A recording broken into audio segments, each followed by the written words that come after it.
And how far has climate change influenced agriculture in Kenya, or probably also in Eastern Africa? What is your experience? What have you seen over the past years? I've been involved in the international negotiations, but also at the country level, helping the country to put in place the policy instruments to address the climate change related issues. What we've observed is that the seasons have changed over time, and therefore farmers are starting to have problems. They cannot use the indigenous traditional knowledge to know when to plant, and this has necessitated the cooperation between the meteorological services and the farmers, so that they can get correct advice based on the changed climate. The second area that has emerged is that the increasing temperatures, and as a result, some of the areas which were good for maize are starting not to be, good for maize, and they are now, farmers are forced to change the crop that they are going to do. For example, now many farmers are adopting the hardy crops like sorghum in order to overcome the challenges. But also the other issue is related to water. Generally, Kenya is a water-stressed country because there are some parts with a lot of water, but some parts very little water. And therefore, with climate change, it means that these areas which are water scarce are going to continue, in fact, into more difficulties. And therefore, overall, in the sense that one, there's a change in rainfall patterns, there's a change in onset of rains, and therefore affecting the planting seasons. The seasons are shortening, and as a consequence, it means that they have to adopt and use the early maturing breeds and crop varieties.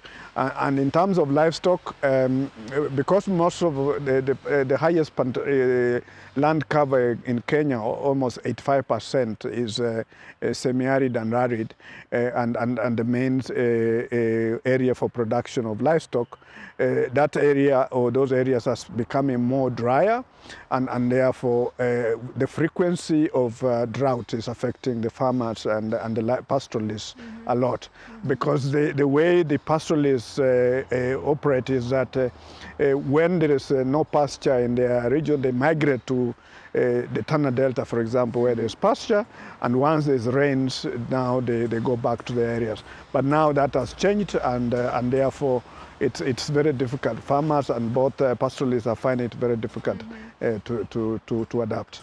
Thank you, George. You have already named some of the measures that have been taken by the Kenyan government and also by other governments in East Africa, and those include climate resilient seeds, changing to varieties that are early, that can be harvested earlier. What other measurements could be taken to adapt better to climate change in the agricultural sector? I think we have to look at the agriculture sector as it being a key economic sector for many African countries. One key thing based on the climate change challenge is that we must have tools, climate risk tool management tools that would help at least cushion farmers. One is that we need to consider and expand the coverage of insurance, both crop and livestock. The challenge we have with that is that it's an intensive investment area, and therefore require a little bit of public resources in order to get the premiums manageable by farmers. The other aspect which I think is important is that we need to take advantage of some of the water, both surface and groundwater, and try to get some of agriculture into from rain-fed irrigation, rain-fed to irrigated agriculture, so that you are able to manage and control the environment in which you are doing the production. Because otherwise, as we continue depending on the rain-fed agriculture and with the changing climate, then it means that we will continue to have food deficit. You know, adaptation is obviously one of the key issues at the Paris Agreement negotiations. The COP26 is coming up. If you were looking at the international level, what are some of the elements that you know could be done on an international level, probably also from other countries, to help and support agriculture in Kenya, in East Africa, or even in Sub-Sahara-Africa, speaking more broadly? Yeah, I think in terms of the climate arena and how do you respond, adaptation and building resilience is a critical element, and that's why it is embedded into the Paris Agreement.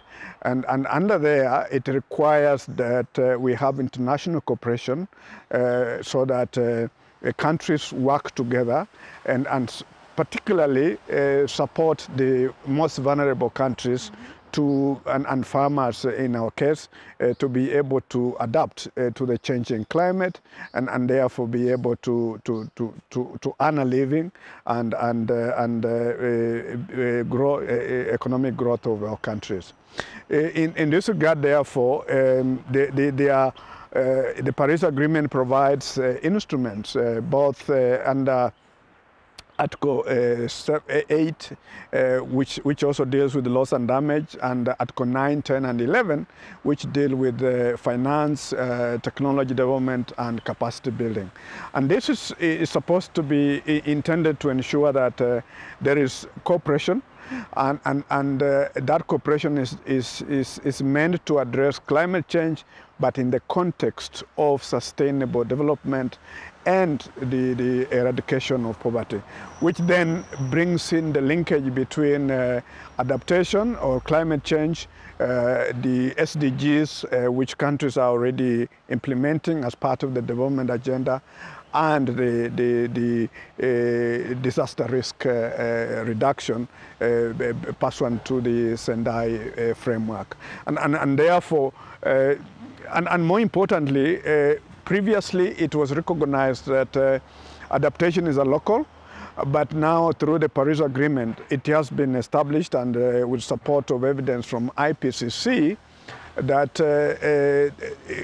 their adaptation has different dimensions at scale, local, subnational, national, regional, and international. And because of those different dimensions, then it means that one, we have to look at, for example, the cascading impacts that go beyond borders and therefore relating from the regional and international cooperation. And therefore, in this regard, one of the key pillars that underpin the implementation of Paris Agreement is international cooperation.